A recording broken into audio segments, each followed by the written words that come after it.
सीमा हूँ और दोस्तों बड़ी इंटरेस्टिंग डेवलपमेंट है। जैसे आपको पता है पाकिस्तान में नई हुकूमत आ रही है और बल्कि आ गई है।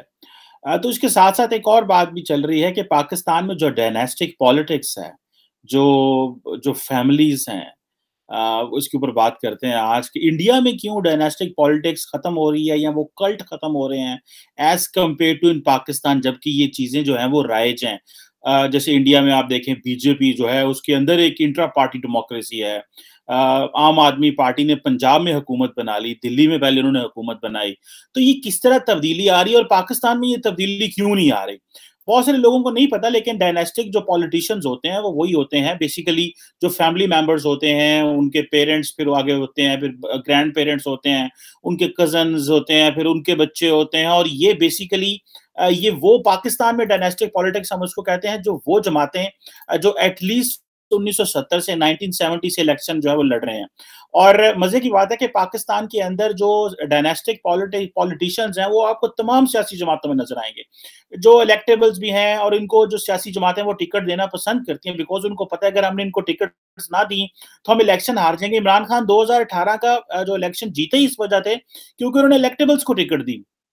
अब ये जो ज़ाहिर बात है जो डायनास्टिक पॉलिटिशियंस होते हैं, ये बेसिकली एक जिसे कहते हैं ना ये प्रॉपर्टी क्लास होती है। इनके पास प्रॉपर्टी होती है, लैंडलॉर्ड होते हैं, इंडस्ट्रियलिस्ट होते हैं और मज़े की बात है कई दफ़ा ये मिक्स होता है। और अभी की पोज़ीशन यह है क्या है कि मैं ऐसे बहुत सारे जो हमारे हलके में जो इस वक़्त मेन स्ट्रीम पॉलिटिशियन जहाँ से मेरा ताल्लुक है पंजाब गुजरांवाला से, वहाँ से जो प्रॉपर्टी क्लास है जो आप देखें जो लैंडलॉर्ड हैं वो अभी भी एक फैमिली है कुछ जो चल रही हैं और लेकिन उसके मुकाबले में अगर आप देखेंगे तो कोई इतनी जो है वो कोई प्रॉपर्टी रखने वाली जो है वो लोग नहीं है जो इलेक्शन जीत रहे हैं बल्कि वो और तरह के लोग हैं। सो ये जो डायनेस्टिक पॉलिटिशियंस हैं ये जो डायनेस्टिक पार्टीज हैं ये किस तरह चीज़ों को इन्फ्लुएंस कर रही हैं ये बड़ी इंपॉर्टेंट चीज़ है। मिसाल के तौर पे ये कहा जाता है कि पाकिस्तान में 2008 के जो इलेक्शंस हुए उसमें 50% जो लेजिस्लेटर्स थे उनका ताल्लुक डायनेस्टिक पॉलिटिक्स से था और जो पंजाब है उसमें तकरीबन जो पाकिस्तान का पंजाब है मैं इंडिया पंजाब की बात नहीं कर रहा उसमें तकरीबन 400 फैमिलीज हैं जो सारी की सारी जो है वो सारा निज़ाम चला रही हैं जो कि 1970 1970 से ये काम जो है वो कर रहे हैं और उनका ये बिजनेस है पॉलिटिक्स करना कभी एक जमात में कभी दूसरी जमात में और जिस तरह अभी आपको पता है कि पाकिस्तान में पीएमएलएन जीती है दोबारा पावर में आई है पीपल्स पार्टी दोबारा पावर में आई है। अच्छा मजे की बात है बहुत सारे लोगों को शायद ये लगेगा कि पीपल्स पार्टी एंड पीएमएलएन जो है यही शायद डायनेस्टिक पॉलिटिक्स है लेकिन सिर्फ इनका ताल्लुक डायनेस्टी से नहीं है। और बहुत सारी फैमिलीज हैं जिस तरह मैंने बताया कि 400 फैमिलीज हैं जिनका जो है वो असर रसूख बहुत ज्यादा है और इसी के साथ अगर देखा जाए कि वो एरियाज जहाँ पे आप ये समझ लें कि जहाँ पे जो जो अर्बन एरियाज हैं वहां पे इतने डायनेस्टिक पॉलिटिशियंस की इतनी नहीं चलती जितनी जो है वो गाँव में विलेजेस में चलती है। वहां पे एक खास किस्म का एक ऑर्डर है जिसको हम बोलते हैं पैटर्न क्लाइंट रिलेशनशिप। इन्होंने एक पैटर्न क्लाइंट रिलेशनशिप बनाया हुआ और डायनेस्टिक पॉलिटिक्स में आपको पता है पावर कंसंट्रेशन होती है और इमरान खान जो है वो जाहिर बात है या पीपल्स पार्टी हो या पीएमएलएन हो या कोई भी हो ये इन पॉलिटिशियंस के बगैर सर्वाइव नहीं कर सकती बिकॉज इनका सोसाइटी के ऊपर कंट्रोल है, फाइनेंशियली कंट्रोल है, पॉलिटिकली कंट्रोल है, एडमिनिस्ट्रेटिवली कंट्रोल है, ब्यूरोक्रेसी के जरिए कंट्रोल है। फिर इनके सिर्फ पहले ये जमीनें होती थी अब ये बिजनेस में आ गए हैं, अब ये इंडस्ट्रियलिस्ट भी हो गए हैं और ये अपने आप को समझते हैं कि ये जो है वो they have a right to control over the country. और खास करके पंजाब क्योंकि जिसको आप समझ लें कि बहुत सारे जो हमारे बाकी सूबों के दोस्त हैं वो तो ये कहते हैं कि जी पंजाब ही पाकिस्तान है जो कि गलत बात है। लेकिन जाहिर बात है कि पंजाब 11 करोड़ आबादी का सूबा होने की वजह से उसका ज्यादा इन्फ्लुएंस होता है पॉलिसीज के ऊपर। अब ये जो चीजें हैं अब ये सारी अगर आप देखें तो ये चीजें खत्म नहीं हो सकती। इंडिया ने ये चीजें खत्म कर दी हैं, उन्होंने बेसिकली ये सब कुछ जो है वो खत्म किया है और उन्होंने बेसिकली आप समझ लें कि बहुत हद तक जैसे राहुल गांधी जो है उनके लिए इलेक्शन जीतना कितना मुश्किल है और उनको किस तरह जो मीडिया है वो इतना मीडिया भी अच्छा नहीं मिल रहा उनको। उनके लिए आए रोज मैं देख रहा हूँ मसाइल पैदा हो रहे हैं। अभी रिसेंटली ये जो कुछ 5-6 स्टेट्स के इलेक्शंस हुए हैं यूपी में देखें दोबारा जो योगी आदित्यनाथ जो थे वो गवर्नमेंट बना गए, उनके लिए बड़ा मुश्किल था। मेरा ख्याल है पंजाब जो है वो कांग्रेस हार गई, गोवा वगैरह में बड़ी और जगहों पे उनकी थोड़ी सी थिन मेजोरिटी थी। तो ये जो चीज़ें हैं अगर आप देखें कि ये किस तरह एक जो किसे कहना है रेवोल्यूशन है इंडिया के अंदर लेकिन पाकिस्तान में नहीं है। पाकिस्तान के लोग क्यों इस तरह जो है वो चीज़ों को तब्दीली वो उस तरह नहीं पसंद करते। इमरान खान ने एक तब्दीली का नारा लाया लेकिन वो नाकाम हो गए बिकॉज़ उनके बहुत सारे और मसाइल थे। अगर आप देखें कि जो 2018 में जो हमारे पाकिस्तान की जो पंजाब असेंबली थी, पंजाब असेंबली जो जो 11 करोड़ आबादी का सूबा है, उसमें 2018 के जो इस वक़्त हमारी असेंबली चल रही है, उसमें 77% जो मेंबर जो नेशनल प्रोविंशियल असेंबली थे, वो डायनास्टिक पॉलिटिशियंस हैं। और वो उनका ताल्लुक ज़ाहिर बात है पीटीआई से भी है, उनका ताल्लुक और जो है वो सियासी जमातों से भी है। ये एक ज़ाहिर बात है, ये एक इम्पोर्टेंट जिसे आप कह लें कि चीज़ें हैं। इसी तरह अगर आप पीएमएलएन में जो है, जो नवाज़ शरीफ साहब, जो शहबाज शरीफ साहब इस वक़्त हमारे वज़ीर-ए-आज़म हैं, उनकी पार्टी में चले जाएँ, तो उनके भी जो 75% के तकरीब जो लेजिस्लेटर्स हैं, उनका ताल्लुक वो डायनास्टिक पॉलिटिशियंस हैं और इसी तरह पीएमएलक्यू और इसी तरह और जो जमातें हैं। लेकिन एक चीज़ अक्सर ये गलती होती है कि शायद जो शरीफ साहब हैं, जो शरीफ फैमिली है या भुट्टो फैमिली है, यही डायनेस्टीज़ हैं। ये डायनेस्टी सिर्फ नहीं है।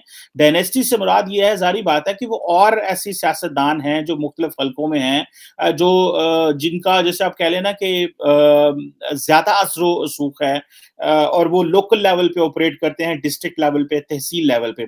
अच्छा, आपको मज़े की बात बताऊँ मैं कि अगर आप देखें कि पंजाब के अंदर जो नई हुकूमत बनी है, तो इस वक़्त आप देखें पूरी दुनिया में कितना रेयर होगा कि मुल्क का वज़ीर-ए-आज़म जो है वो बाप है और सबसे बड़े सूबे का जो वज़ीर-ए-आला है वो बेटा है।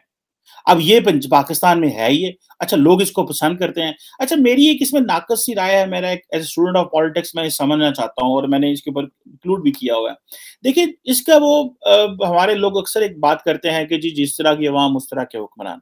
देखें कि एक चीज़ तो बड़ी सिंपल है और वो ये है कि हमारे लोग जो हैं वो स्टेबिलिटी पसंद करते हैं और ये जो डायनास्टिक पॉलिटिशियंस हैं they are source of stability in in in any place जहां जहां पे हैं। I may be wrong on this, लेकिन मैं ये आपको साबित कर देता हूँ कि किस तरह। उसकी वजह ये है कि अब होता क्या है कि अगर जैसे फॉर एग्जांपल इमरान खान साहब आए, इमरान खान साहब ने आके जो है वो एक ऑर्डर तोड़ने की कोशिश की, हलचल मचाने की कोशिश की। उन्होंने कहा जी कोई नहीं, रूल ऑफ लॉ होगा, कॉन्स्टिट्यूशन होगा, ये होगा, वो होगा। लेकिन at the end of the day लोग जो थे, ब्यूरोक्रेसी जो थी पाकिस्तान की, जो लोग थे वो इमरान खान पे ट्रस्ट नहीं करते। इमरान खान को लोग छोड़ के चले। What was the reason behind this? क्यों इमरान खान के लेजिस्लेटर इमरान खान को छोड़ कर चले गए? क्योंकि उनको पता है कि इमरान खान के बाद इस पार्टी में कोई मौजूद ही नहीं है। इस पार्टी का वो नहीं है, जो है कोई रोल नहीं होगा और वो समझते हैं ये एस्टैब्लिशमेंट की पार्टी है।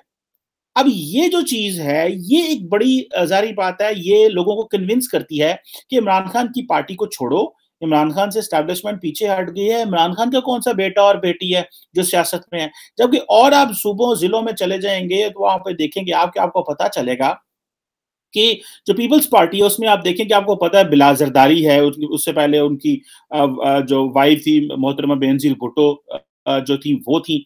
तो उसके बाद पता चला जरदारी है, फिर अब पता चला उनका बेटा है, फिर उनकी बहनें हैं, तो एक वो ऑर्डर मेंटेन है। ब्यूरोक्रेसी को भी पता है यार इस खानदान से हमें ताल्लुक रखना है, पॉलिटिशियंस को भी पता है कि इन इन फैमिली से ताल्लुक रखना है तो आपके अंदर एक स्टेबिलिटी रहेगी। सो जो जो इस फैमिली से जुड़ा रहेगा वो जो है वो पॉलिटिक्स में कामयाब रहेगा। जैसे ही आप इनसे पीछे हटेंगे, जैसे मैं इमरान खान साहब की मिसाल दे रहा हूँ, तो लोग समझते हैं कि इमरान खान को एस्टैब्लिशमेंट लेके आई, इमरान खान का नंबर 2 कोई नहीं है। अच्छा, जब इमरान खान साहब पावर में आए तो बहुत सारे लोग बात करते थे कि भई क्या चल रहा है, किस तरह हो रहा है, ब्यूरोक्रेसी इमरान खान की बात नहीं सुन रही। तो मैं तब भी कहीं पे अगर मुझे मौका मिलता था तबसरा करने का तो मैं टीवी पे ये कहता था कि देखिए इमरान खान की पार्टी में ये तो पता है नंबर 1 कौन है, पर ये नहीं पता नंबर 2 कौन है, नंबर 3 कौन है, नंबर 4 कौन है। बाकी जो पॉलिटिकल पार्टीज़ है वहाँ पे पता है कि नंबर 1 कौन है, नंबर 2 कौन है, नंबर 3 कौन है। नवाज़ शरीफ साहब के बाद उनके भाई थे शहबाज शरीफ साहब, फिर उनकी बेटी हैं, फिर आगे शहबाज शरीफ के बेटे हैं। तो ये एक साइकिल है जो चला आ रहा है। लोग इस साइकिल को, लोग एक सिमेट्री को पसंद करते हैं। लोग अनसर्टेनिटी को पसंद नहीं करते। उसकी वजह क्या है? या तो आपके अदारे इतने मजबूत हों कि लोग जो हैं वो अदारों पे ट्रस्ट करें, इंडिविजुअल्स पे ट्रस्ट ना करें। लेकिन ये पॉलिटिशियंस क्या करते हैं कि ये इंडिपेंडेंट अदारे बनने ही नहीं देते। कोई भी तमाम पॉलिटिशियंस जो है ये इंडिपेंडेंट अदारे बनने नहीं देते। आप पीपल्स पार्टी पीएमएलएन को देखें, ये क्या करेंगे? ये जो पावर होती है ये जो फेडरेशन में फेडरल गवर्नमेंट जैसे इंडिया में दिल्ली में पावर है, तो इंडिया सर्वाइव तब कर सकता है अगर वो power that goes down till the union council level, till एक गांव तक पावर जाएगी, तब सर्वाइव कर सकता है, बिकॉज इसको बोलते हैं डीकंसंट्रेशन ऑफ पावर, डीकंसंट्रेशन ऑफ रिसोर्सेज जो होती है। हमारे क्या है, यहाँ पे कंसंट्रेशन ऑफ पावर है और कंसंट्रेशन ऑफ रिसोर्सेज है, दैट गिव स्टेबिलिटी। अगर आप डीकंसंट्रेशन कर देंगे पावर की, तो आप देखिएगा कि आपके वो डिसऑर्डर पैदा हो जाएगा। वो डिसऑर्डर इस तरह होगा कि अगर पावर सेंटर में नहीं है और पावर पेरिफेरी, उसके बाद प्रोविंस में भी नहीं है और पावर चली जाती है जो डिस्ट्रिक्ट में, तो डिस्ट्रिक्ट में लड़ाइयां शुरू हो जाएंगी। और जब डिस्ट्रिक्ट में एक मजबूत निजाम नहीं होगा इंस्टीट्यूशन का, और जो ऊपर बैठे हुए लोग हैं वो ये कहेंगे कि जी ठीक है, वो ये नहीं, वो कहेंगे कि जी ठीक है, जो फैसला करेंगे अदारे करेंगे और अवाम करेंगे। लेकिन जब आपको पता हो कि लाहौर, पिशावर, इस्लामाबाद से या कराची से कॉल आएगी और मुल्क के अंदर जो सियासी जो हल्के हैं, जो लोग हैं, उनके अंदर सियासत जो है ठंडी हो जाएगी, तो वहां पे हमें पता चलता है भाई कि जो जो पावर है वो नीचे गई नहीं है। जब सियासतदान पावर को डिवॉल्व करेंगे, डीकंसंट्रेशन पैदा करेंगे, तो तब जाके आप देखिएगा चीजें जो है वो बेहतर होंगी। लेकिन ये पावर को डीकंसंट्रेशन नहीं करना चाहते।